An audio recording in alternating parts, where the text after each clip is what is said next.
온라인 오프라인으로 예배에 나오신 여러분들을 주님의 이름으로 진심으로 환영합니다. 찬양하기 앞서서 우리 옆 사람과 같이 인사 나눴으면 좋겠는데요. 오랜만에 보니 반갑습니다 하고 인사 나누셨으면 좋겠습니다. 오랜만에 보니 반갑습니다. 두 번째로는 우리 것을 내려놓고 하나님 앞에 나아갑시다로 고백하며 옆에 사람과 인사하셨으면 좋겠습니다. 우리 것을 내려놓고 하나님 앞에 나아갑시다.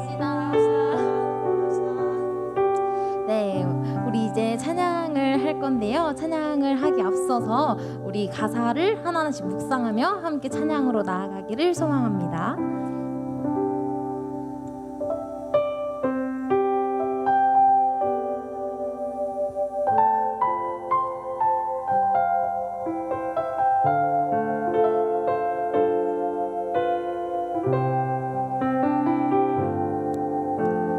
나를 버리고 그의 길을 가는 것 세상 그 무엇보다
계신 성령님 우리에게 말씀하시고 우릴 가르치소서. 닫힌 우리 맘 열어주시고 주의 빛으로 밝혀 우릴 인도하소서. 오늘 이곳에 계신 성령님 우리에게 말씀하시고 우릴 가르치소서. 닫힌 우리 맘 열어주시고 주의 빛으로 밝혀 우릴 인도하소서. 주님보다 앞서지 않고 겸손하게 주님의 말씀 기다리니 주님 손에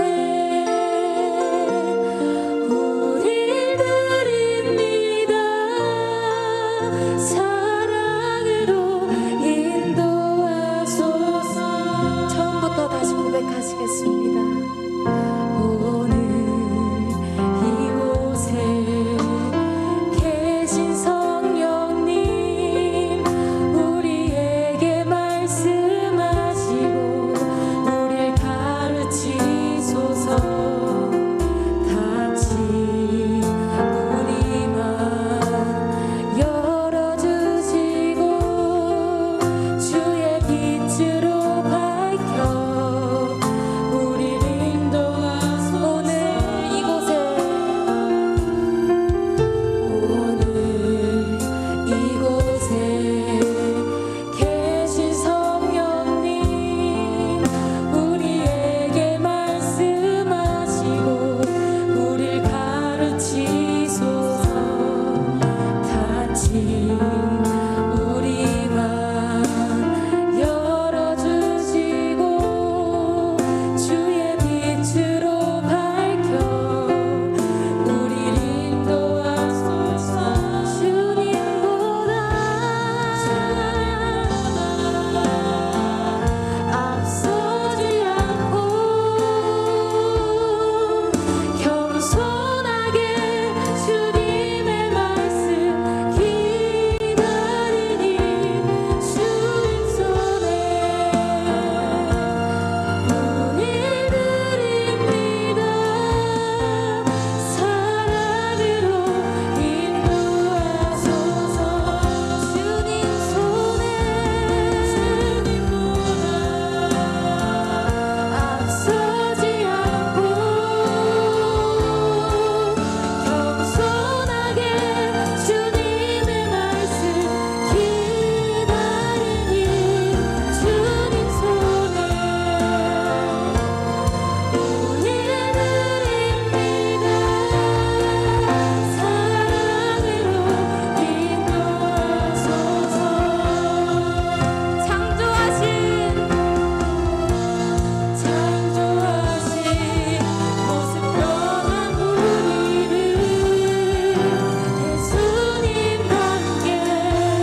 율법에 갇히지 않고 아버지께서 자유로울 수 있도록 하시고 예수님께서 우리 안에 계시다는 사실을 확신하며 살아갈 수 있도록 아버지께서 나아갈 수 있도록 하시옵소서. 아버지, 지금 이 시간에 기도로 나아갈 때 그리스도의 은혜 속에서 말씀 붙잡고 또 주님 놓지 않을 수 있도록 다 함께 같이 기도하시겠습니다.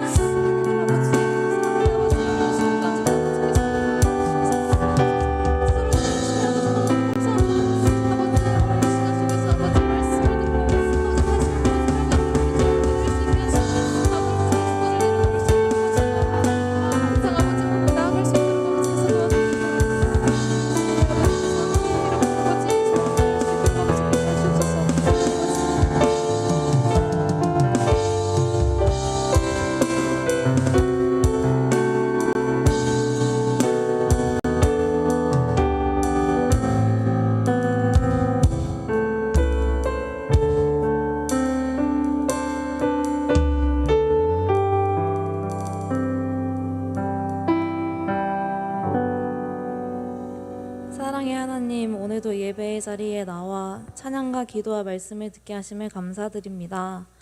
지난 한 주간 주님의 뜻이 아닌 내 뜻대로 내 욕심대로 살며 온전히 하나님을 바라보지 않았고 하나님에 대한 무지함으로 수없이 많은 죄를 지었음을 고백하며 다시 주님께로 나아갑니다. 이 시간 선포되는 말씀을 통해 그 말씀이 삶에 스며들어 저희 모두가 신앙이 생활이 되고 생활이 신앙이 되길 소망합니다. 하루하루 연약한 저희의 발걸음을 주께로 인도하여 주옵소서. 또한 주님의 말씀 따라 감사함과 넘치는 사랑으로 나아갈 수 있는 새 힘을 허락하여 주옵소서. 이 시간 말씀을 전하시는 청년부 목사님을 위해 기도합니다. 영육 간의 강건함을 허락하여 주시고 이 시간 선포되어지는 말씀을 통해 하나님의 뜻을 깨달아 저희의 영이 회복되어 주님만 바라보며 변화되길 원합니다. 주님께서 연약한 저희를 인도하여 주옵소서. 코로나와 각각 다른 상황들로 인해 어려움을 겪고 있는 영혼들이 있습니다. 예수님이 저희를 사랑하신 것처럼 서로를 사랑하고 서로를 위해 기도하는 공동체가 되어 주 안에서 누릴 수 있는 평안을 함께 누리게 하옵소서. 사랑이 많으신 예수님의 이름으로 기도드렸습니다. 아멘.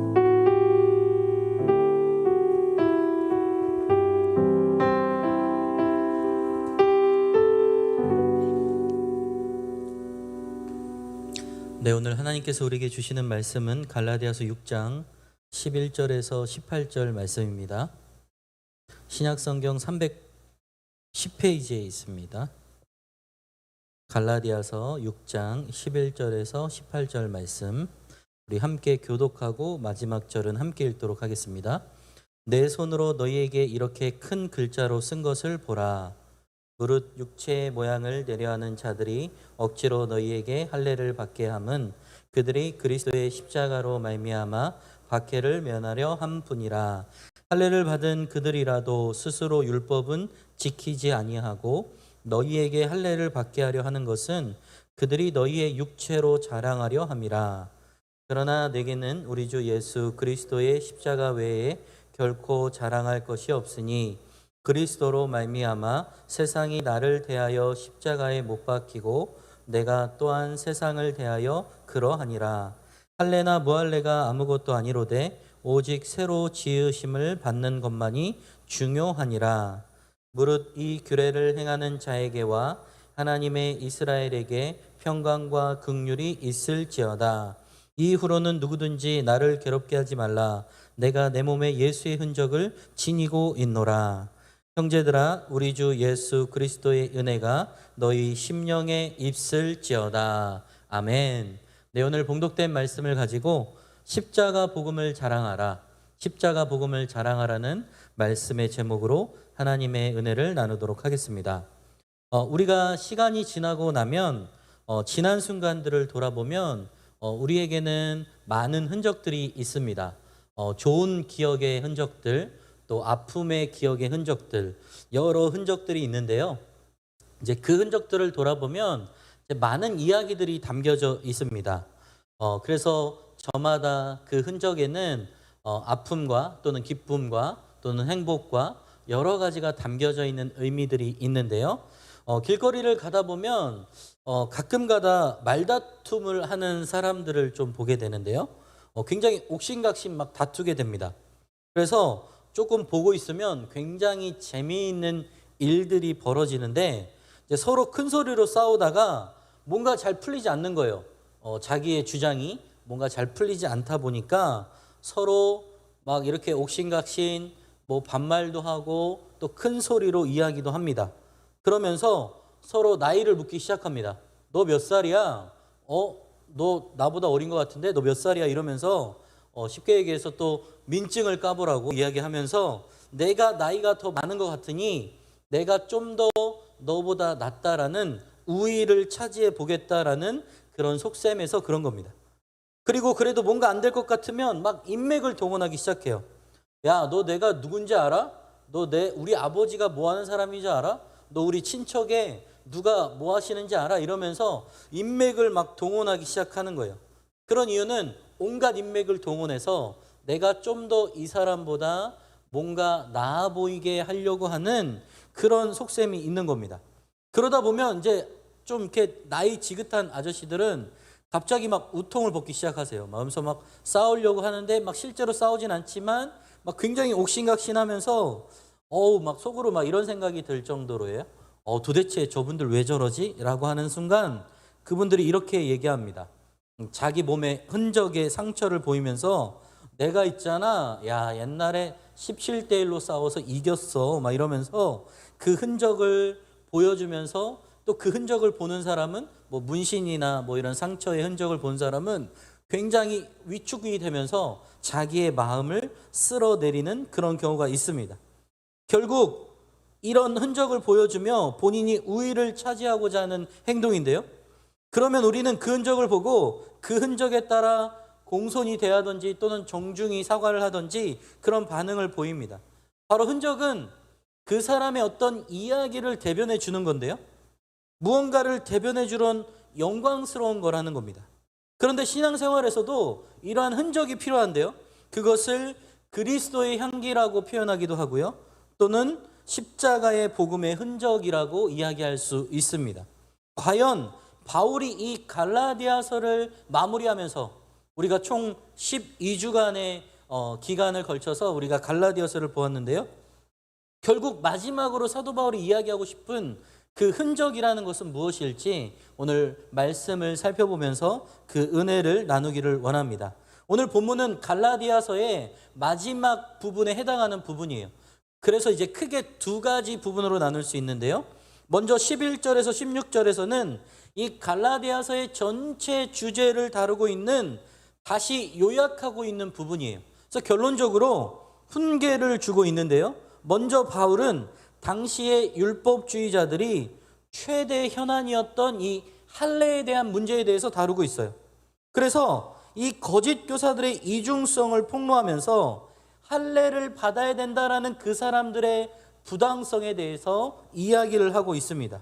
그리고 이어서 예수의 십자가만을 자랑하는 이 바울 자신의 신앙의 모범을 이야기하면서 오직 십자가만 자랑하는 신앙의 삶이 되어야 된다라고 이야기를 합니다.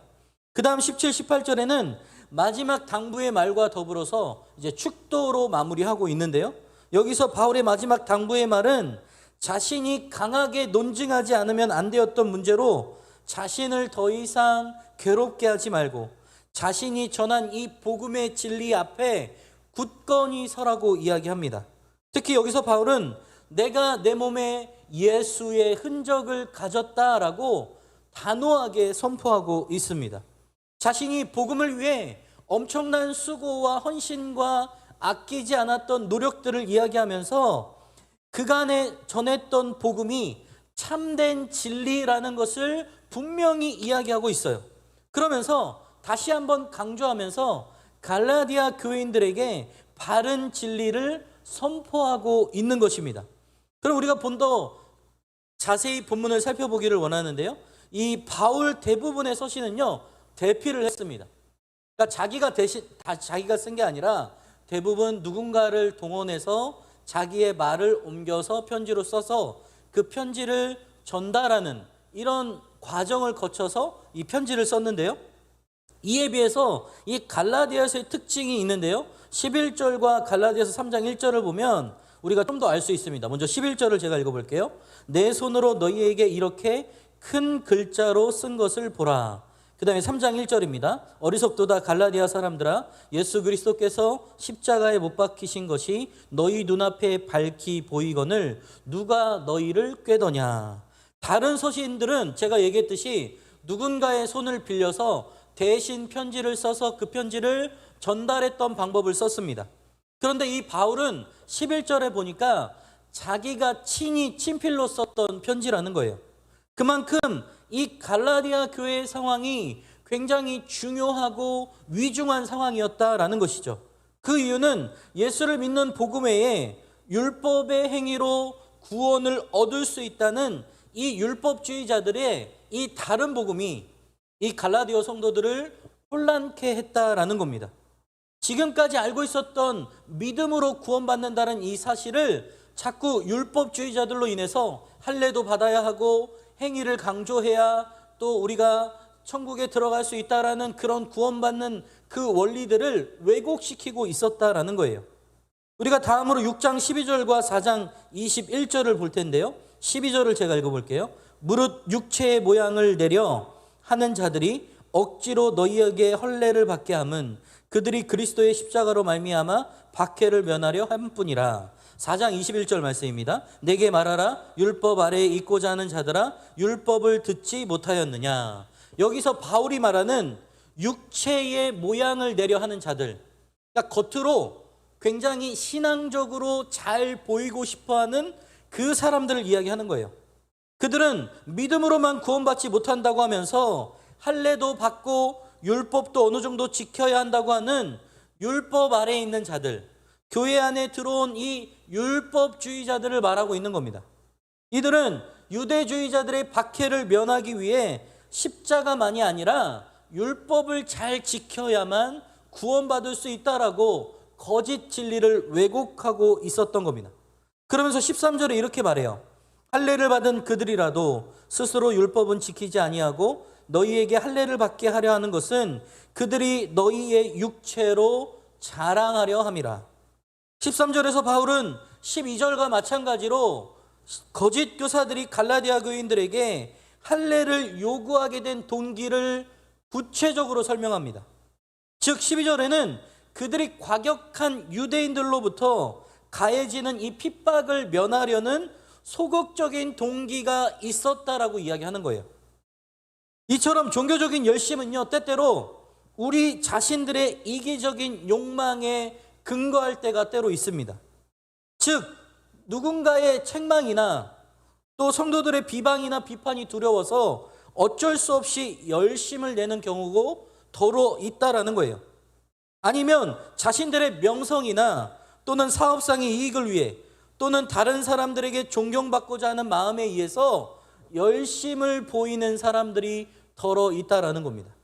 예를 들면 새벽 기도회를 열심히 참석한다든지 또 11조 생활을 규칙적으로 한다든지 아니면 봉사의 일에 빠지지 않고 나오는 것 등 그런 여러 일들이 그 자체의 순수성을 잃어버리고 다른 사람의 눈을 의식하거나 혹은 자신의 개인적인 이익을 위한 이기적 욕망에서 행해진다라는 겁니다.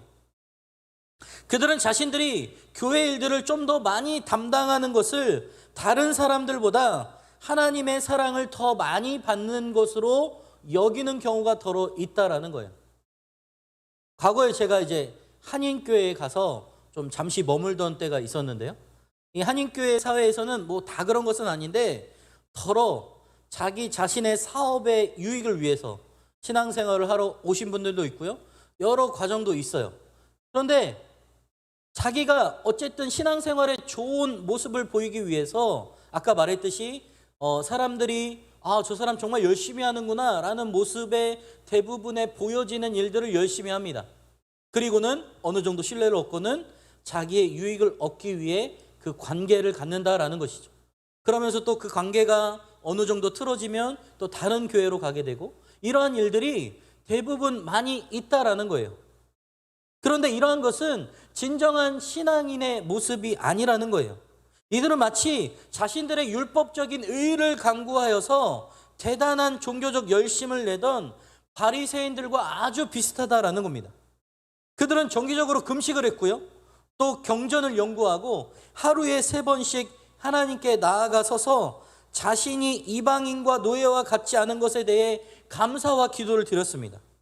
또한 자신들의 경건을 과시할 요량으로 경문을 넓게 하며 옷수를 크게 함으로써 사람들의 눈에 잘 띄게 했어요. 거기다가 박하와 화양과 근체의 11조를 드리는 것과 같은 율법의 항목들은 아주 철저하게 지켰습니다. 그러나 예수님께서는 이들을 아주 강하게 책망하셨어요. 왜냐하면 겉으로 보이기에는 정말 신앙생활을 잘 하는 것 같았지만 그들의 마음속에는 예수가 없는 거예요. 복음이 없는 거예요. 구원이 없는 거예요.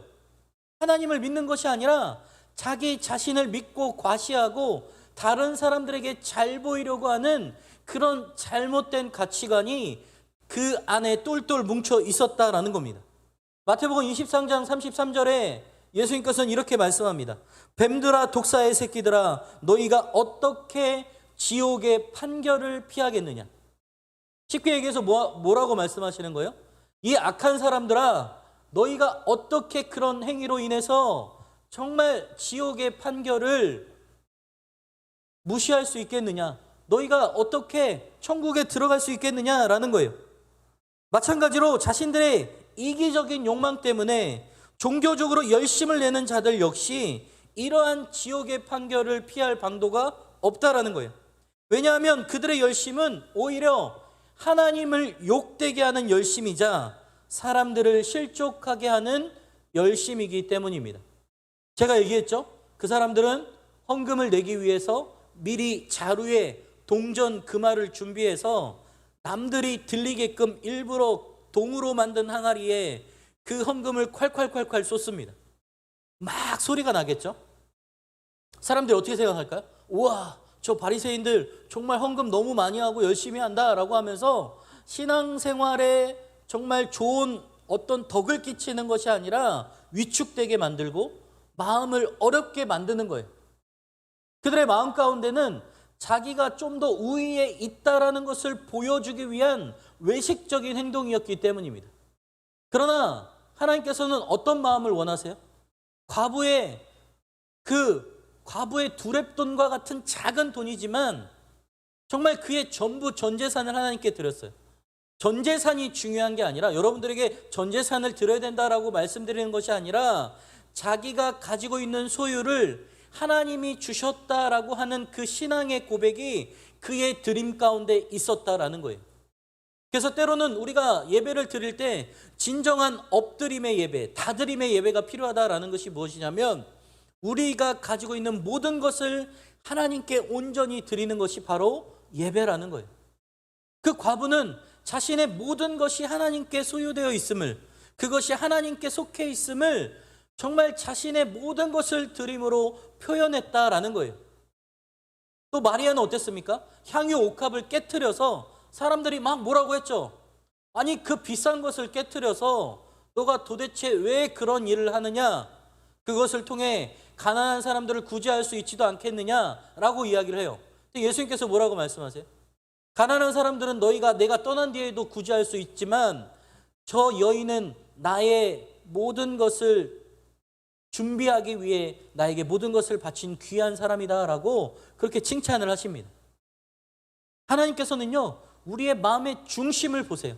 오늘 우리가 예배의 이 가운데 앉아 있지만 이 예배 가운데 우리의 마음이 어디에 있는지, 정말 하나님을 만나고 하나님을 경험하고 그 은혜를 따라 한 주도 살아가기 위해 기대하고 소망하는 마음으로 이 자리에 있는지 하나님은 분명히 아신다라는 거예요.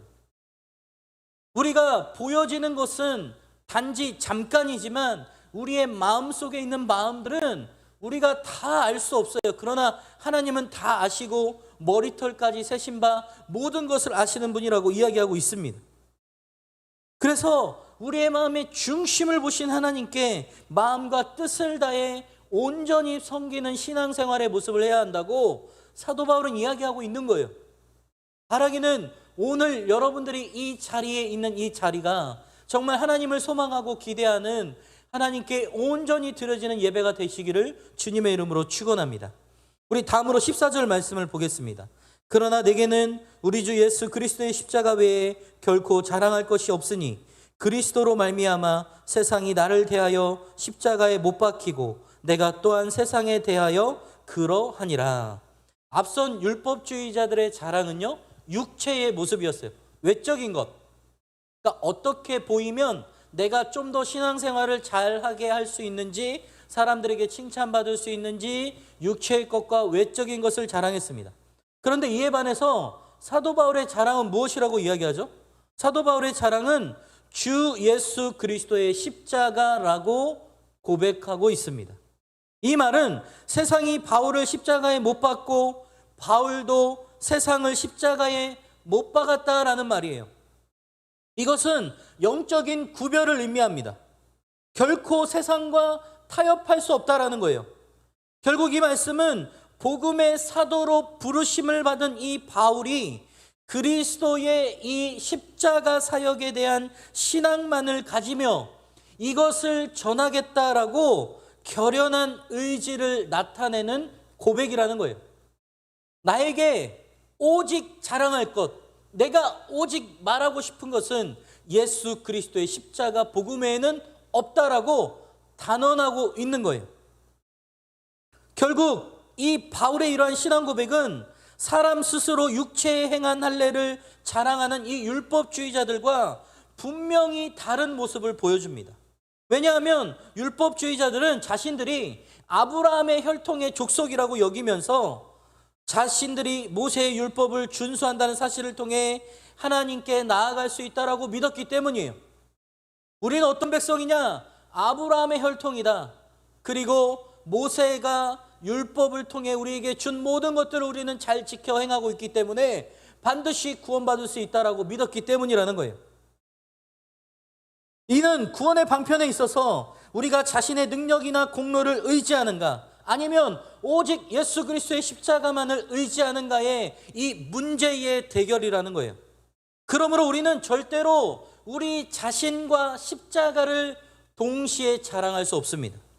그것은 우리 자신을 자랑하는 곳에는 십자가가 무의미해요. 반면에 십자가를 자랑하는 곳에서 우리 자신은 죽을 수밖에 없습니다. 내가 죽어야 십자가를 자랑할 수 있기 때문이에요. 그런데 나 자신을 자랑하기 시작하면 십자가는 드러나지 않아요. 왜냐하면 나 자신은 그 어떤 것도 구원할 수도, 내가 선한 능력도 없기 때문이라는 겁니다. 그리스도의 십자가는 죄와 죽음에 종된 인간을 구원하러 오신 그리스도를 오히려 십자가에 못 박아 죽일 정도로 타락한 인간의 죄악들을 드러냈습니다. 동시에 그것은 인간의 절망적인 상태와 그러한 상태를 불가피하게 만든 인간의 파멸을 드러내는 거예요. 따라서 십자가는 인간의 모든 교만함과 사악함을 완전히 폭로하는 것입니다. 그런 이유로 십자가는 자기 자신을 자랑하는 사람들에게 거리끼는 것이라고 말해요. 또 미련한 것이라고 말할 수밖에 없다라고 이야기합니다. 반면에 자신의 무가치함을 알고 인정하는 자들에게 이 십자가는 하나님의 능력일 뿐만 아니라 하나님의 지혜라는 겁니다. 그것은 그리스도의 십자가가 인간의 교만함과 잔악함에도 불구하고 그들을 구원하시는 하나님의 심오하시고 정말 그 완전한 사랑, 하나님의 원대하신 사랑을 보여주기 때문입니다. 또한 그리스도의 십자가를 믿는 사람들은 하나님으로부터 계속적으로 은혜와 축복을 받는다는 것을 보증해 주는 것이기도 합니다. 그러므로 이 그리스도와 함께 십자가에 못 박힘으로써 자신의 죽음을 분명히 선언한 이 사도 바울이 그리스도의 십자가만이 자신의 자랑으로 삼는다라는 것은 너무나도 당연한 사실이라는 거예요. 이러한 고백은 그의 구체적인 삶에서 나온 고백이었습니다. 즉 바울은 십자가에 달리신 그리스도께 온전히 복종하고 그분의 능력으로 살고 그 십자가의 도를 방어하며 사랑의 강건에 의해서 그 복음을 선포하는 삶을 살았다라는 거예요. 이것은 곧 우리에게 그리스도의 십자가를 자랑한다고 고백하는 것만이 중요한 것이 아니라 그것을 자랑하며 삶에서 살아가는 것이 무엇보다 중요하다라고 이야기하는 겁니다. 그래서 우리는 여러분 사도 바울의 모습을 본받아야 되는 거예요. 자신의 무능함과 무가치함을 전능적으로 깨닫고 오직 그리스도의 십자가만을 자신의 자랑으로 삼는 삶, 이 바울의 삶을 본받아야 된다라는 겁니다. 결코 우리는 자신을 자랑함과 동시에 십자가를 자랑할 수 없다라는 거예요. 그래서 날마다 나를 부인하고 오직 십자가만을 드러내는 삶을 살아야 된다라는 겁니다. 혹시 여러분들의 자랑은 무엇입니까? 우리에게도 바울과 같이 세상과 엄연히 구별된 영적인 자랑이 있어야 된다라는 거예요.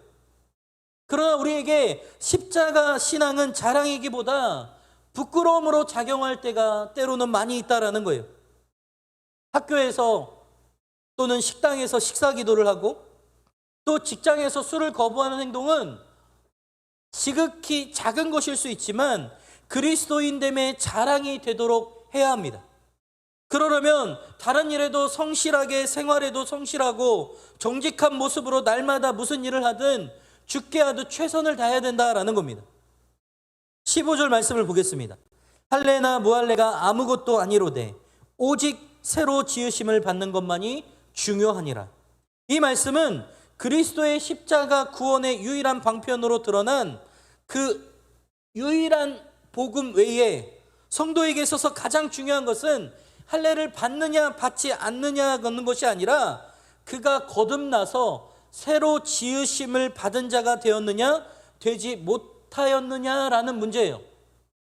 쉽게 얘기해서 예수님을 인격적으로 만나서 우리의 마음의 중심의 주인이 예수 그리스도가 되고 내가 아니라 다른 어떤 성공과 야망과 꿈이 아니라 오직 예수님이 우리의 삶의 주인이 되셔서 그분이 말씀하시는 삶대로 살아가는 삶의 변화가 우리에게 있느냐가 중요하다라는 거예요.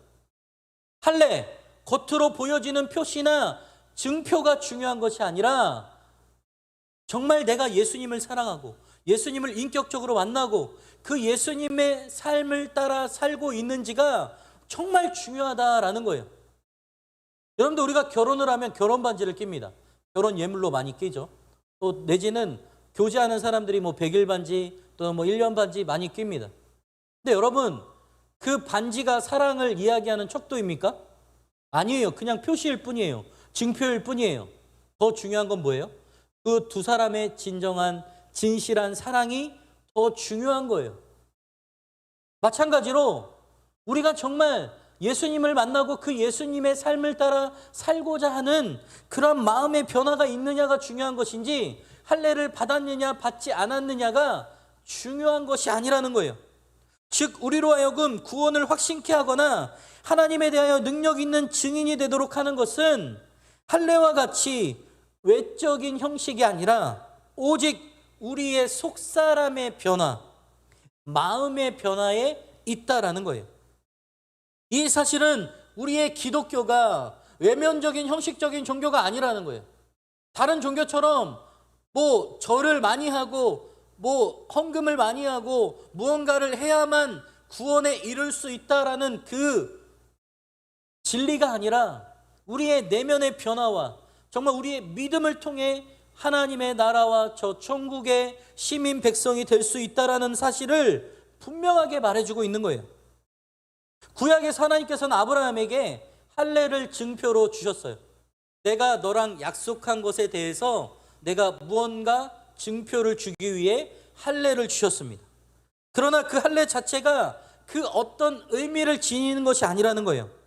육신의 할례는 마음의 할례를 증표하는 거라는 겁니다.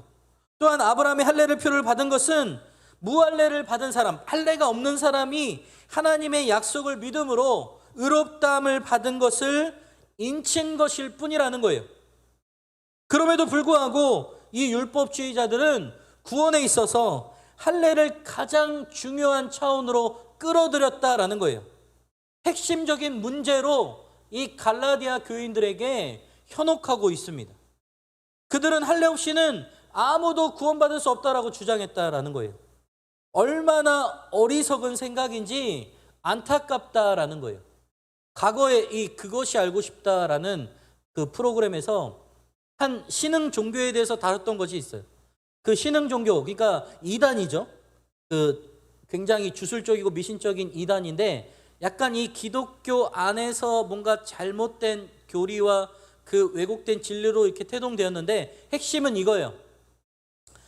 구원받은 사람들이 받는 그 천국에 가는 황금 열쇠가 있는데 그 열쇠를 받아야만이 천국에 들어갈 수 있다라는 거예요. 그래서 천국에 들어가기 위해서는 이 황금 열쇠를 받아야 되는데 이 황금 열쇠를 어떻게 받아야 되냐? 헌금을 많이 해야 되고 또 봉사도 많이 해야 되고 막 이런 행위적인 것들을 이야기했던 거죠. 그런데 그 신흥 종교에 빠져있던 사람들은 그 황금 열쇠를 받고자 어마무시한 헌신과 자신의 노력들을 다합니다. 그리고 황금 열쇠 하나 받아들고 나 이제 천국 갈 수 있다라고 안도하는 모습들을 보게 돼요. 그런데 그 이제 프로그램에서 파헤쳐 보니까 그 황금 열쇠도 황금이 아니었고 그냥 만들어낸 하나의 그 교주가 이렇게 스토리를 짜낸 거짓된 왜곡에 불과했다라는 겁니다. 얼마나 안타깝습니까? 오늘날에도 이렇게 유사한 오류에 빠지는 사람들이 너무 많다라는 거예요. 예를 들면 세례의 중요성을 너무 과도하게 주장한 나머지 세례에 의해 중생한다라는 교리를 내세우는 사람들이 있어요. 쉽게 얘기해서 세례 받아야 구원받고 거듭난다라는 거예요. 물론 세례도 중요한 거예요. 할례가 중요했던 것처럼 부활 후에 그리스도께서는 교회에 세례를 명하셨어요. 그러므로 너희는 모든 족속으로 가서 세례를 베풀고 그들이 우리에게 예수님이 가르쳐 주셨던 것처럼 가르쳐 지키게 하고 또 그들에게 모든 것을 알리라, 또 그들에게 하나님의 은혜를 사모하게 하라 라고 하면서 우리에게 명하셨던 것들이 있어요. 그런 것처럼 세례는 할례가 그랬던 것처럼 계약의 증표와도 같은 거예요. 마치 아까 제가 얘기했듯이 결혼을 하면 서로가 그런 예물을 나누는 반지를 끼워주듯이 하나의 증표였다라는 겁니다. 그러나 이 할례나 세례가 아무리 큰 영적 진리를 상징한다고 해도 그것 자체는 외적인 행동에 불과하다라는 거예요. 물세례는 성령 세례를 외적으로 확증해주는 증표일 뿐이라는 거예요. 그러니까 우리가 먼저 예수 그리스도를 믿음으로 거듭났어요. 그리고 나서 우리는 사람들 앞에 나는 이제 예수 그리스도를 믿는 하나님의 자녀가 되었습니다라고 공식적으로 예식을 통해 선포하는 예식이 바로 이 물세례 예식이에요. 물론 물세례를 먼저 받고 거듭날 수도 있지만 이 핵심적인 내용은 뭐냐면 이 물세례 자체가 아무리 중요한 것이라고 할지라도 그 모든 것을 담는 구원받을 수 있는 하나의 방편은 아니라는 거예요. 그러므로 그러한 일을 마치 구원에 있어서 필수적인 수단인 것처럼 과장하고 그것을 자랑거리로 삼는 것은 본질이 뒤바뀌어 버린 것과 같다라는 겁니다. 이처럼 많은 사람들이요 본질을 자꾸 왜곡시켜요.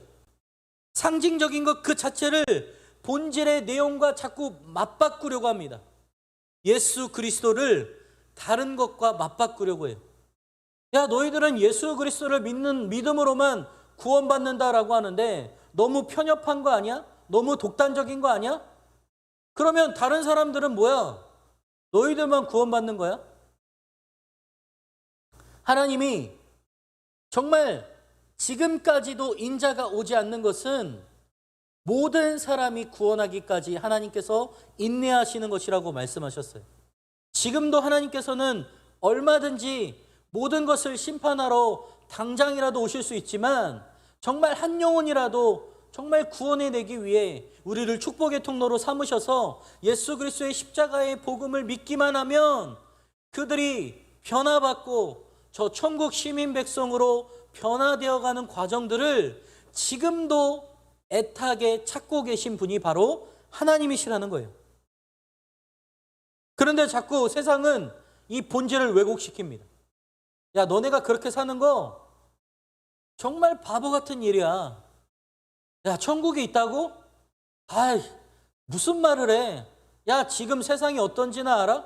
야, 집값은 천정부지로 뛰고 정말 우리가 열심히 일해봐야 정말 힘들고 어려운 이 세상 가운데 믿을 건 돈밖에 없어. 믿을 건 우리의 스펙, 우리의 모든 능력치, 우리의 자산, 이런 것들이 중요하지 너희가 믿는 예수 그리스도 그런 것 중요하지 않아.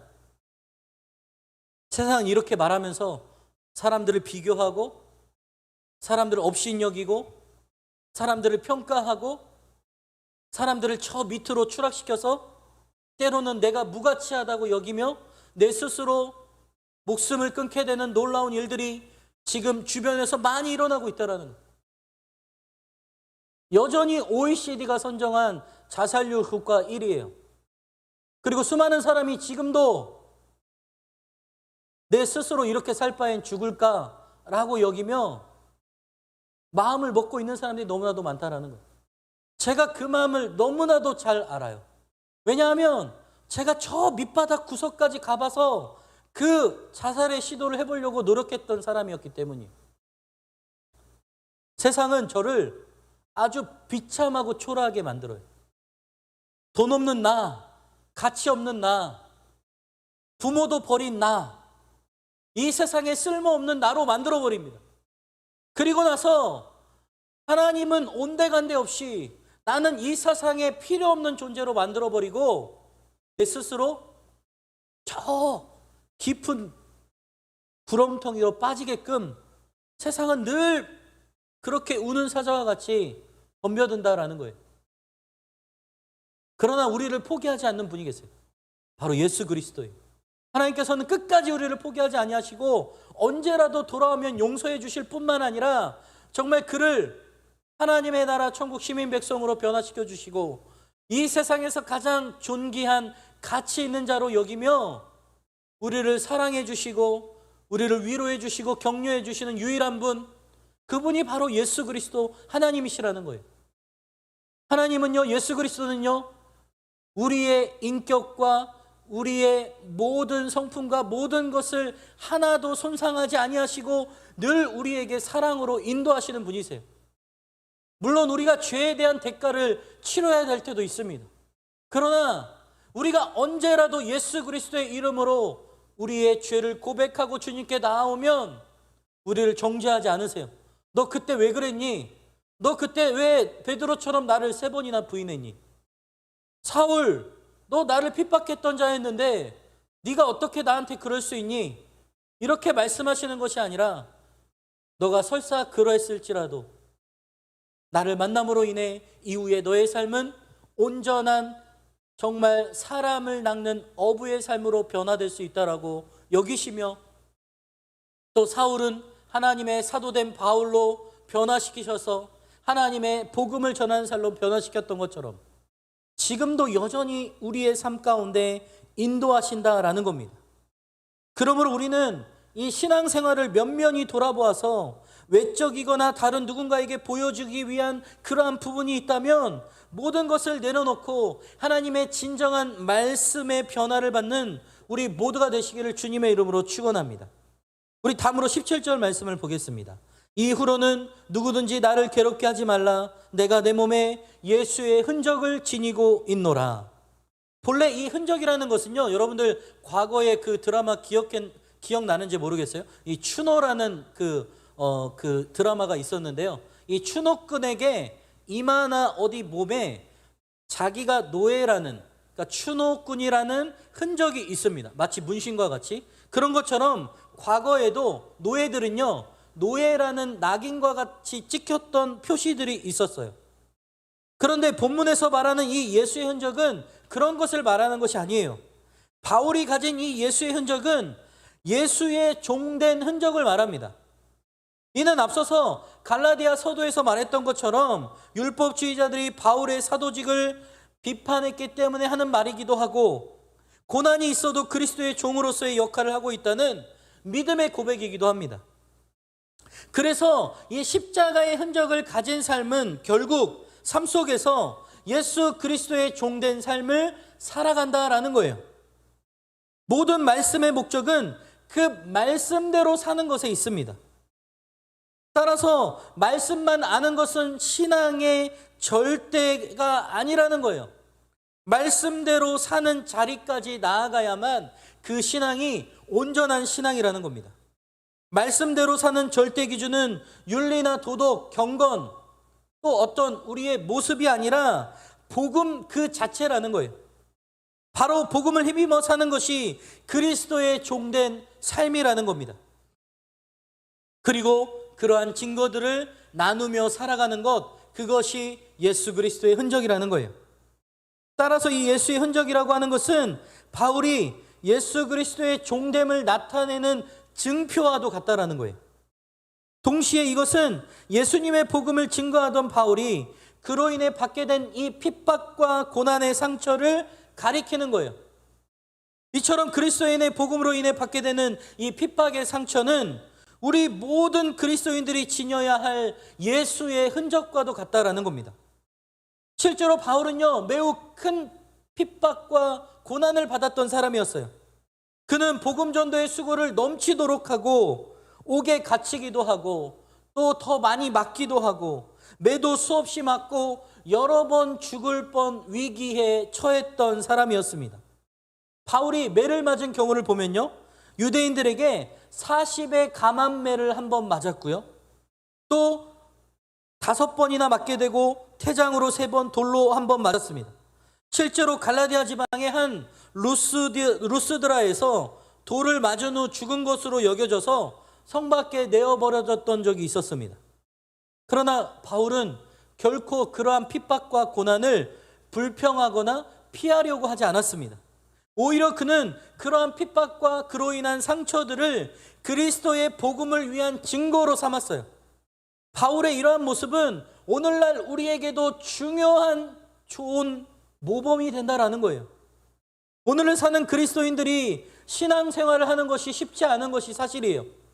요즘에 코로나로 인해서 교회에 나가는 것, 예배 드리는 것을 제재하는 직장도 있고 또 신앙생활을 드러내며 하는 것이 어려운 상황인 것이 사실입니다.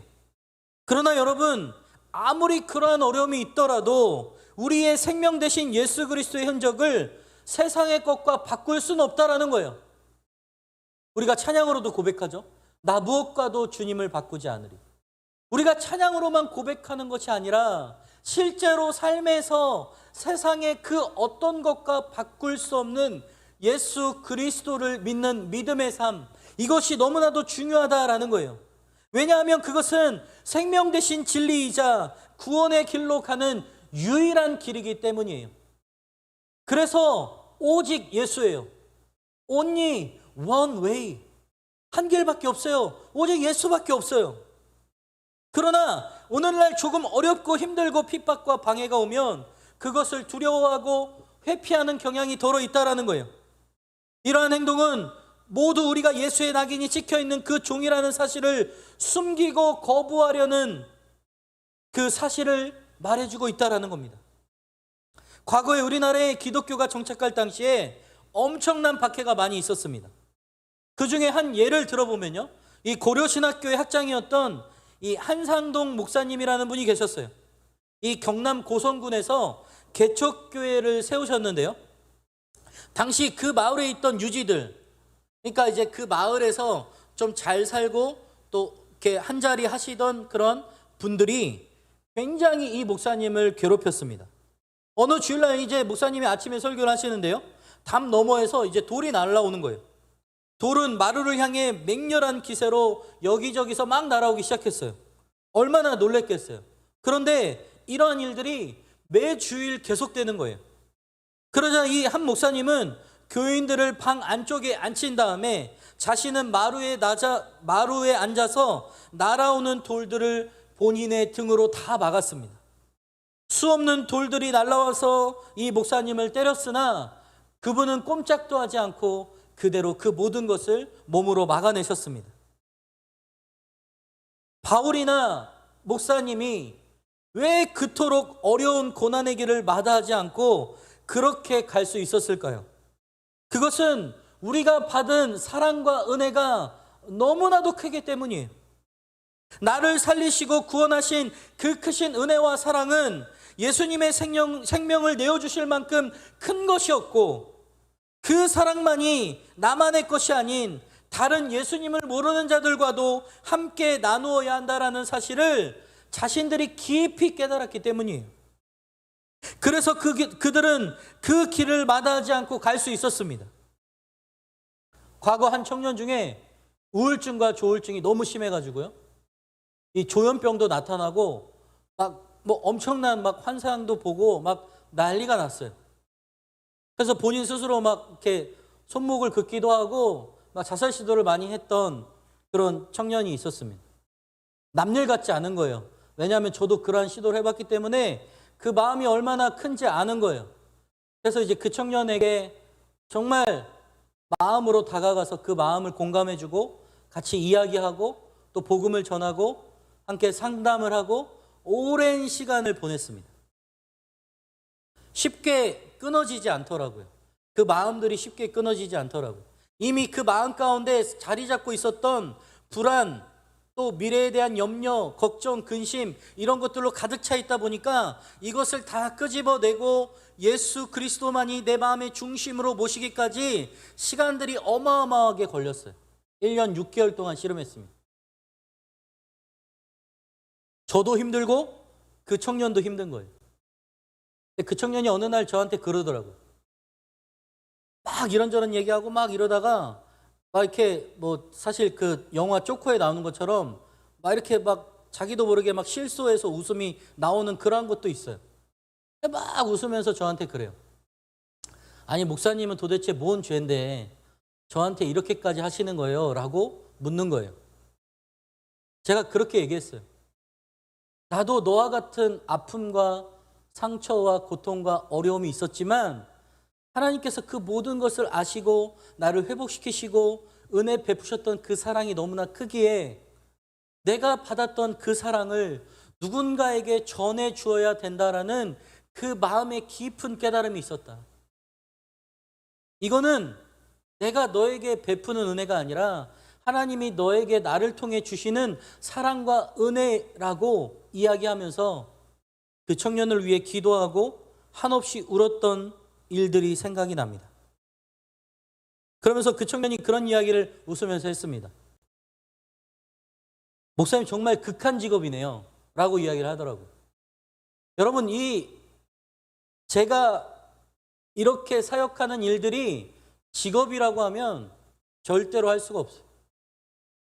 하나님이 나에게 주신 그 은혜와 사랑과 그 기쁨을 나누는 사명으로 생각하고 그것을 나누기 시작하면 내가 겪는 아픔과 어려움과 고통과 고난은 그렇게 중요하지 않아요. 왜냐하면 설사 그러한 어려움이 있을지라도 한 생명이 살려지는 놀라운 일들이 하나님께서 인도하시는 일들이 비일비재하게 일어나기 때문이에요. 제가 말씀드렸죠? OECD가 선정한 자살률 국가 1위예요. 지금 20, 30대가 자살하는 사람들이 너무나도 많아요. 세상을 비관하고 세상을 비판하고 이런 공정하지 못한 세상에서 난 더 이상 살 수 없어라고 자기 스스로 세상의 그 가치와 세상이 말하는 그 판단에 의해 자기 자신을 초라하게 만들어 스스로 목숨을 내어 끊는 사람들이 너무나도 많다라는 거예요. 너무나 안타깝다라는 거예요. 그들에게 예수 그리스도의 흔적만 있다면, 그들에게 예수 그리스도의 복음의 십자가의 은혜와 사랑만 있다면 결코 그러한 일을 하지 않을 거예요. 왜냐하면 생명은 주님께서 주시는 것이기 때문에. 그리고 우리는 죽지만 죽지 않아요. 영원한 삶을 살아갈 수 있는 하나님의 유일한 특권의 구원을 받을 수 있어요. 근데 이 놀라운 복음의 사실 굿뉴스를 왜 나만 갖고 있냐고요. 왜 나만 누리고 있냐고요. 더러는 왜 나만 거기에 휩싸여서 나라는 존재에서 벗어나지 못하고 있냐고요. 하나님은 여러분들을 통해 다른 여러 생명들을 살리기를 원하시고 여러분들이 이 세상에 가장 존귀한 자라고 여기시며 지금도 여러분들이 최고라고 여기고 계신 분이 바로 하나님 예수 그리스도라는 거예요. 우리가 그 사랑을 느끼고 경험하고 은혜를 받기 시작하면 우리의 인생이 달라져요. 우리가 돈 버는 목적이 달라지고 우리가 바라보는 목적이 달라지고 우리가 사는 삶이 달라져요. 그저 요즘에 유행하는 캠핑카 하나 사서 제주도 가서 한 달 살고 어디 가서 한 달 살고 그런 게 그게 무슨 행복이에요? 예수 그리스도의 복음대로 십자가의 말씀대로 살아가는 것, 그것이 진정한 행복이고 우리의 유일한 자랑이라는 겁니다. 사랑하는 여러분, 그리스도인으로 산다는 것은 어찌 보면 세상 사람들이 볼 때 어리석고 바보 같은 일이 아닐 수 없어요. 여러분 보세요. 홍수가 오지도 않는데 오랜 기간 방주를 만드는 노아의 모습, 사람들이 뭐라고 생각했을 거야? 아라랏산 저 위에 엄청난 방주, 미식 축구장 경기만한 크기의 방주예요. 그 어마어마한 방주를 만든다고 아침부터 저녁까지 열심히 만들어요. 사람들이 뭐라고 했겠어요? 아유, 저거 미친놈 아니야? 아유, 여보셔, 무슨 홍수가 온다라고 그래요? 지금까지 비가 그렇게 온 적이 없었는데. 아이, 도대체 뭐 하는 거야? 노아는 아랑곳하지 않고 하나님이 말씀하셨고 그것은 하나님의 말씀대로 이루어질 약속이고 여러분들도 그 하나님을 믿고 구원받아야 됩니다라고 복음을 전했습니다. 여러분, 100세 때 아들을 주실 것을 믿는 아브라함과 사라, 여리고성을 무너뜨리는 방법이 7번 성을 돌고 마지막 바퀴를 돌 때에 와 함성을 지르고 양각 나팔을 불 때 무너진다라는 그 사실, 처녀가 성령으로 아이를 임신하는 것, 성경의 수많은 이야기들은 우리의 상식으로는 도무지 이해가 되지 않는 일들이 너무나도 많습니다. 그런데 이게 성경에 나온 일일 뿐일까요? 우리의 삶에도 말할 수 없는 기적들이 너무나도 많이 일어나고 있어요. 그 모든 것은 하나님이 우리에게 베푸신 은혜의 흔적들이라는 거예요. 여러분, 우리가 지금 이 자리에 온전히 건강히 이렇게 잘 있는 것만으로도 얼마나 감사한 일인지 아세요? 여러분들 지금 뭐 요양병원이나 종합병원에 정말 시한부 인생을 받아서 정말 어려운 그 병투병, 암투병을 하고 있는 사람들의 모습을 보면 정말 이루 말할 수 없어요. 그냥 감사가 절로 나와요. 특히 소아암 환자들 병동에서 이제 호스피스 사역을 하는 분을 도와서 제가 복음을 전할 때가 있었는데요. 그 어린 아이들이 정말 너무 아프다고 닭똥 같은 눈물을 뚝뚝뚝뚝 흘려요. 하나님 살아계신데 왜 제가 이렇게 아파요? 목사님 기도 좀 해주세요. 그런데 그 아이들도요, 마지막엔 결국엔 예수 그리스도의 십자가의 복음을 받아들이고 정말 그 마지막 삶의 기쁨으로 그 생을 마감하는 것을 보게 됩니다. 어떤 한 아이의 그 죽음이 믿지 않는 부모가 믿게 되는 놀라운 일들도 일어나고 정말 우리가 눈에 보이지 않는 어마어마한 일들이 하나님께서 우리를 통해 행하시고 있는데 우리는 과연 이러한 예수의 흔적들이 있는지 돌아봐야 된다라는 겁니다. 바라기는 여러분들도 바울처럼 내가 만난 예수, 내가 경험한 예수가 여러분 모두의 삶에서 가장 큰 흔적들이 되시기를 주님의 이름으로 축원합니다. 마지막으로 우리 18절을 보겠습니다. 형제들아, 우리 주 예수 그리스도의 은혜가 너희 심령에 있을지어다. 아멘. 바울은 모든 서신서에서요, 갈라디아 교인들을 향해서도 평강, 긍휼, 은혜를 구합니다. 여러분들, 우리가 신앙생활하는 데 있어서 가장 중요한 세 가지가 바로 이 평강과 긍휼과 은혜예요. 이것은 교회에 있어서 꼭 필요한 세 가지입니다. 하나님의 은혜 없이 평강이란 있을 수 없어요. 최선을 다한다고 해도 긍휼이 없으면 우리는 살아갈 수가 없어요. 이 세 가지는 반드시 우리의 삶에 있어야 하고 또 있는 거예요. 바울은 이 세 가지를 구하며 십자가의 흔적을 말하고 있습니다. 그리스도의 종된 삶이 바로 십자가의 흔적을 가진 삶이라고 할 수 있다라는 거예요. 율법이 아닌 복음으로 사는 것, 행위가 아닌 믿음으로 사는 것. 그래서 우리는 저마다 하나님의 소유된 증거가 된 삶을 살아야 된다라는 거예요. 그리스도 십자가의 흔적을 가진 자의 삶이라는 겁니다. 바라기는 우리의 삶에 예수님을 만난 기쁨, 예수 그리스도를 통해 받은 풍성한 은혜가 가득하시기를 주님의 이름으로 축원합니다. 말씀의 결론을 맺겠습니다. 오늘 본문은요, 갈라디아 교회에 들어온 이 율법주의자들이 갈라디아 교인들에게 할례 받을 것을 요구한 것은 그들에게 율법을 준수하고 그것을 강조하기 위함이었습니다. 그러나 오히려 자신들이 십자가의 도를 전한다고 해서 다른 과격한 유대인들로부터 받게 될 핍박을 면하기 위함일 뿐만 아니라 또한 갈라디아 교인들로 하여금 할례 받게 한 것을 자랑하기 위함이었습니다. 이처럼 우리도 무슨 종교적인 열심을 내는 데 있어서 때때로 그것이 우리의 이기적인 욕심의 욕망의 근거에 강조할 때가 있다라는 거예요. 그러나 신앙에 있어서 가장 중요한 것은 육신의 할례, 우리가 얼마나 열심히 봉사하고 헌신하고 사역하느냐가 아니라 우리의 마음의 중심의 변화가 중요하다라는 거예요. 그런 사역 봉사하지 말라는 게 아니에요. 먼저 우리의 마음에 예수 그리스도를 믿는 마음의 변화와 그분을 나의 주인으로 모시는 우리의 진정한 내적인 변화가 중요하다라는 겁니다. 그리고 우리의 속사람의 변화를 통해서 우리의 마음의 변화가 되어서 우리의 마음의 진정성과 하나님을 향한 사랑이 우리의 삶에서 드러나기 시작한다면 그것은 진짜 예수 그리스도의 흔적이라는 거예요. 그래서 우리는 무엇보다 십자가를 자랑해야 합니다. 이를 위해서는 첫째는 고난을 두려워하지 않아야 돼요. 둘째는 세상과 완전히 구별되어서 결코 타협하지 않는 관계를 확립해야 합니다. 셋째는 복음을 전하는 삶을 살아야 돼요. 바울은 이것을 내 몸에 가진 예수의 흔적, 십자가의 흔적이라고 말하고 있습니다. 이 흔적을 바울이 말하는 것은 바로 자신이 하나님의 소유된 증거라고 말하는 거예요. 그래서 우리는 저마다 하나님의 소유된 증거의 삶을 살아야 됩니다. 바라기는 우리의 삶에 이런 예수 그리스도의 흔적이 풍성하게 넘쳐나기를 주님의 이름으로 축원합니다. 사랑하는 여러분, 세상에서 살아가는 게 만만치 않아요. 근데 정말 중요한 사실이 있어요.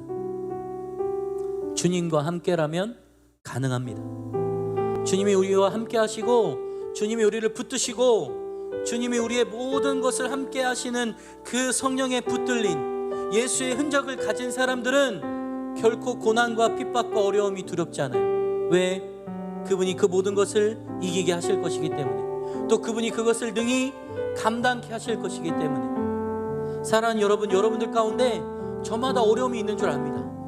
그러나 그 모든 것을 다 아시고 지금 여러분과 함께 하시고 손잡고 싶어 하시는 그 예수 그리스도의 사랑을 여러분들의 삶의 가장 최고의 것으로 자랑하는 여러분들의 삶이 되시기를 주님의 이름으로 축원합니다. 이 시간 함께 찬양하며 기도하기를 원하는데요, 우리가 정말 자랑해야 될 것, 우리가 정말 고백해야 될 것, 그것은 바로 예수님의 사랑인 줄 믿습니다. 우리가 그 예수 그리스도의 사랑을 고백하며 또 찬양하며 우리의 삶에서 드러나는 삶 되기를 주님의 이름으로 축복합니다. 이 시간 함께 찬양하겠습니다.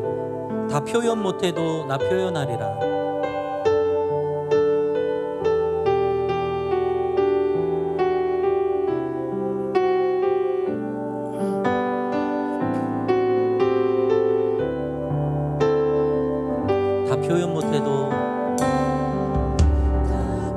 표현 못해도 나 표현하리라.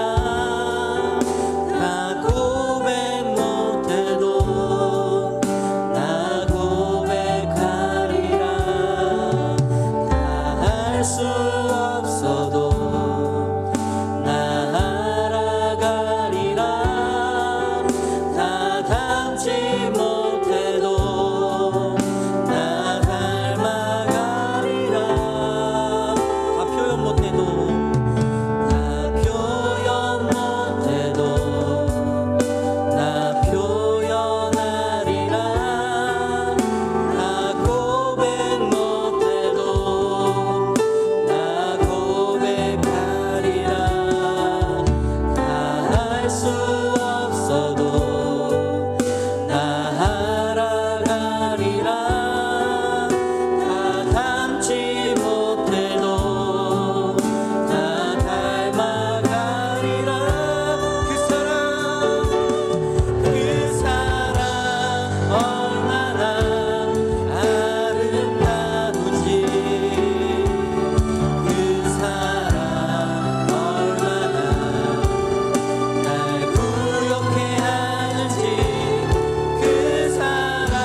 표현 못해도 나 표현하리라. 나 고백 못해도 나 고백하리라. 다 할 수 없어도 다 알아가리라. 다 닮지 못해도 다 닮아가리라. 다 표현 못해도 다 표현 못해도 나 표현하리라. 나 고백 못해도 나 고백하리라. 다 알 수 없어도 다 알아가리라. 다 닮지 못해도 나 닮아가리라. 그 사랑 얼마나 아름다운지, 그 사랑 얼마나 날 부욕해 하는지, 그 사랑 얼마나 크고 놀라운지를, 그 사랑 얼마나 나를 감격하게, 그 사랑 얼마나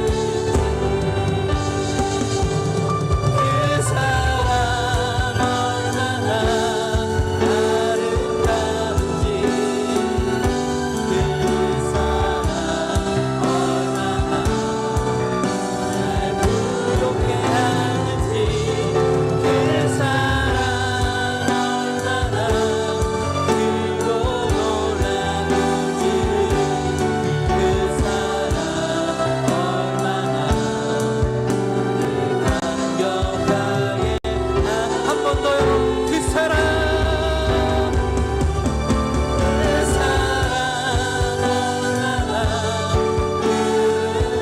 아름다운지, 그 사랑 얼마나 날 부욕해 하는지, 그 사랑 얼마나 크고 놀라운지를, 그 사랑 얼마나 감격하게 하는지. 사랑하는 여러분, 이 시간 함께 기도하며 고백했으면 좋겠습니다. 우리가 찬양했던 이 고백처럼, 하나님, 다 알 수 없지만, 우리가 다 표현할 수 없지만, 예수 그리스도의 십자가의 사랑이 우리의 인생의 가장 최고의 흔적이 되게 하여 주옵소서. 그 사랑만이 우리의 최고의 것이 되게 하여 주시고, 우리의 인생의 결론이 되게 하여 주시고, 우리의 인생의 최고의 것이 되게 하여 주옵소서. 우리 주님으로 한번 부르고 기도하겠습니다. 주여, 하나님 아버지 감사합니다.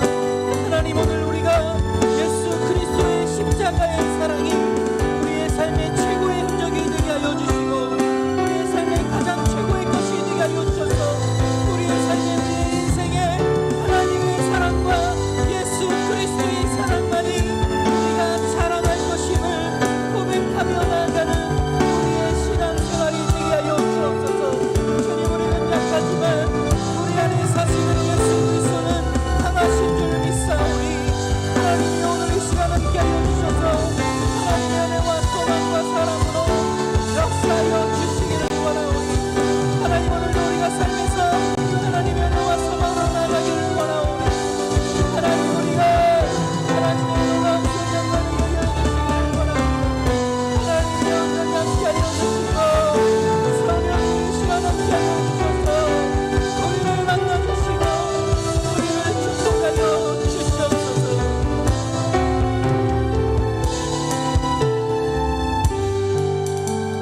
이 시간 한 가지 더 기도하기 원하는데요, 우리가 정말 이 예수의 흔적들을 만들어가기 위해서 9월 한 달간 우리 청년부와 셀이 열심을 다해 성경을 읽고 쓰고 예배에 나오고 기도하고 영성 회복 운동을 진행하려고 합니다. 단순히 이것이 프로그램이나 그 어떤 외적인 율법이 아니라 우리 안에 정말 예수를 갈급해 애타게 찾는 목마른 사슴처럼 간구하는 귀한 영적의 회복의 은혜의 시간이 되기를 원합니다. 하나님, 이 귀한 시간 우리에게 허락하셨는데 우리가 이 예수의 흔적들을 찾아갈 때에 말씀을 읽고 쓰고 또 우리가 예배 가운데 기도 가운데 예수 그리스도의 사랑을 경험하는 귀한 시간 되게 하여 주옵소서. 우리의 삶에서 작은 예수 그리스도의 삶이 드러나는 우리의 삶이 되게 하여 주시고 청년부가 예수 그리스도로 하나 되는 귀한 시간 되게 하여 주옵소서. 주님 이름 부르고 기도하겠습니다. 주여 하나님, 우리가 이 시간 예수 그리스도의 흔적을 찾고자 몸부림치며 주님 앞에 나아가기를 원합니다. 하나님, 오늘도 우리가 삶에서 하나님의 은혜와 수만을 바라보며 하나님의 뜻 가운데 나가는 자들 되기를 원합니다. 하나님, 오늘도 우리가 이 시간 예수 그리스도의 흔적을 찾고 하나님의 마음을 다하여 뜻을 다하여 아버지 우리가 말씀을 읽고 아버지 하나님 성경을 쓰며 하나님의 은혜가 나가는 시간이 되기를 원하오니 하나님 이 시간 함께 하여 주셔서 하나님의 은혜와 소망으로 나가는 우리의 삶이 되게 하여 주시옵소서. 주여 역사하여 주시옵소서.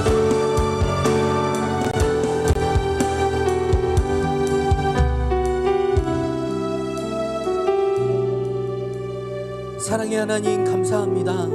오늘 말씀을 통하여 이 사도 바울의 고백처럼 예수 그리스도의 십자가 사랑만을 자랑하는 것이 우리 그리스도인의 삶에 가장 가치 있는 것임을 깨닫게 하여 주시니 감사합니다. 우리의 삶 속에 예수 그리스도의 흔적이 풍성하게 하여 주시고 특별히 영성 회복 운동을 통하여 더욱 은혜가 넘치게 하여 주옵소서. 우리의 삶에서 작은 예수로의 삶의 몸부림침이 정말 사람을 살리고 영혼을 구원하는 놀라운 흔적들로 가득한 귀한 열매 맺는 귀한 시간 되게 하여 주옵소서. 예수면 다다, 예수 그리스도의 십자가 외엔 자랑할 것이 없다라고 고백하는 우리의 모든 삶 되게 하여 주옵소서. 모든 것을 감사드리며 예수 그리스도의 이름으로 기도합니다. 아멘. 찬양하시면서 예물 드리는 시간 갖도록 하겠습니다.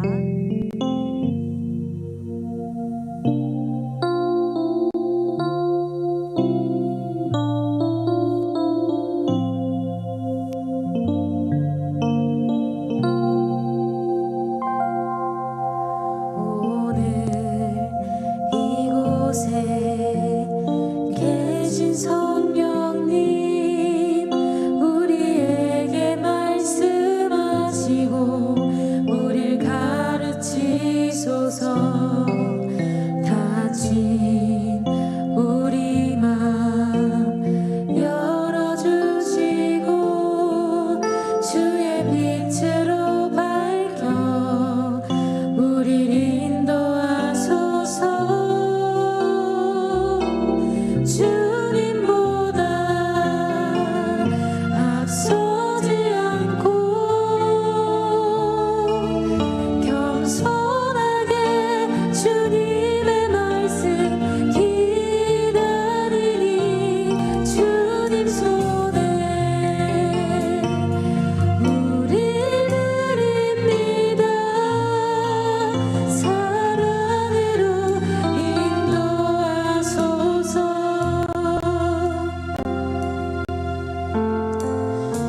하나님 감사합니다. 오늘도 주님 앞에 나와 각 처소에서 예배드리는 귀한 청년들 하나님 축복하여 주시고 특별히 이 시간 하나님 앞에 드려지는 이 예물 기뻐 받아 주시고 이 귀한 예물이 하나님의 나라와 복음 전도에 쓰여질 수 있도록 하나님께서 친히 인도하여 주시옵소서.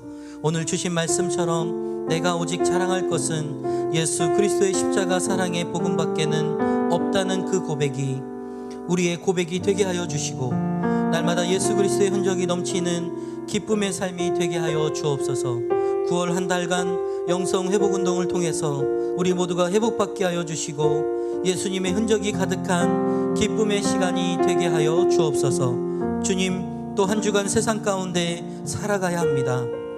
세상은 본받기 쉽고 따르기 쉬우나 하나님의 말씀은 어려워 지키기 힘들지라도 세상에서 성령의 충만함을 입어 주님의 십자가를 붙들고 온전히 승리하며 나아가는 믿음의 자녀들 되게 하여 주옵소서. 지금은 우리 주 예수 그리스도의 은혜와 하나님 아버지의 극진하신 사랑하심과 성령 하나님의 위로 충만 교통하심이 예수 그리스도의 십자가 사랑만이 최고의 가치로 여기는 바울의 고백이 우리의 고백이 되며 예수의 흔적이 풍부한 삶을 살기로 작정한 온 성도들과 청년들과 교회 위에 민족과 열방 위에 이제로부터 영원까지 함께 있을지어다. 아멘.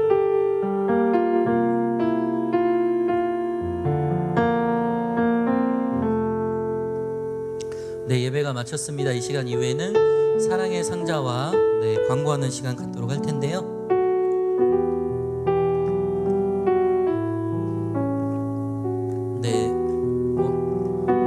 정희석 청년, 조기현 청년,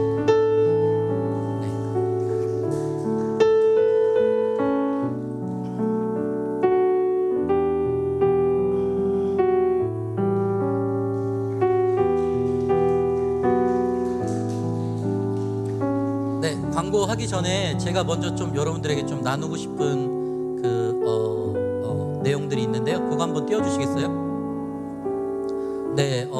저희 교회에 전문 경영 컨설팅을 하시는 분이 계신데요. 이쪽 분야에서 굉장히 좀 전문가이시고 또 그쪽 분야에서는 되게 이렇게 희소한, 그러니까 가치가 있는 그런 역할들을 하시는 분인데요. 좀 재능 기부를 하고 싶으셔서 이제 저희들에게 좀 교육과 또 어떤 인재 양성을 통해서 여러분들이 지금 회사를 다녀도 괜찮고요. 또 여러분들이 취업을 준비하고 있는 사람들도 괜찮고 대학생들도 괜찮습니다. 그래서 이분이 가지고 있는 노하우와 또 이분의 어떤 기술들을 좀 같이 나누고 또 이렇게 하는 일들을 진행하려고 하는데요. 관심 있는 분들은 좀 참여하면 좋겠는데요. 우리 다음 장면 넘겨주시면요. 경영 컨설팅에 대해서 이야기를 하셨는데 역할은 기업의 운영을 도와주는 역할이고요. 영업이나 전략 조직, 인사 영업, 마케팅, 고객 관리, 재무, 신규 사업 등. 그래서 이런 컨설턴트가 되기 위해서 이제 다양한 영역에서 기업의 문제를 해결하는 이제 역량을 배우는 것, 또 구체적인 방법들, 컨설턴트가 되어서 향후 지속적으로 일할 수 있는 기회가 생길 수 있다라고 합니다. 그래서 이제 경영 컨설팅은요, 다양한 컨설팅 경험을 가지고 있는 이 전문가와 함께 여러 가지 배우는 것들이 있는데, 첫 번째는 학습, 이제 문제 해결 역량을 배우고요. 또 기업 컨설팅에 직접 참여하고 또 직업으로서 이제 여러분들이 취업할 수 있는 양성의 경험들을 할 수 있는 그러한 시간들을 갖게 된다고 합니다. 그래서 대상은요, 이 컨설턴트가 되고 싶은 분, 직장인이나 학생, 또 주제는 경영 컨설턴트가 되는 방법들, 길. 그래서 이제 매주 주일 1시간에서 2시간 정도 진행할 거고요. 이제 장소는 교회 또는 다른 장소에서, 그래서 20년의 경험과 노하우를 가지고 있는 이제 경영 컨설팅 전문가가 여러분들을 좀 재능 기부하고 돕는다고 하니까요. 관심 있는 사람들은 저나 또 셀리더들에게 신청해 주셔서 참여해서 또 좋은 기회가 있으니까요. 여러분들이 놓치지 않고 함께 참여하면 좋겠습니다. 다음 커트 있나요? 네. 그래서 여러분들이 한번 참여해 주시고요. 또 궁금한 거 있으면 저한테 알려주셔서 여러분들에게 또 재능의 기부를 나누어 주시는 분들과 함께 또 귀한 시간 가지면 좋겠습니다. 이 시간 이후에 광고할 텐데요. 우리 박수로 환영하도록 하겠습니다.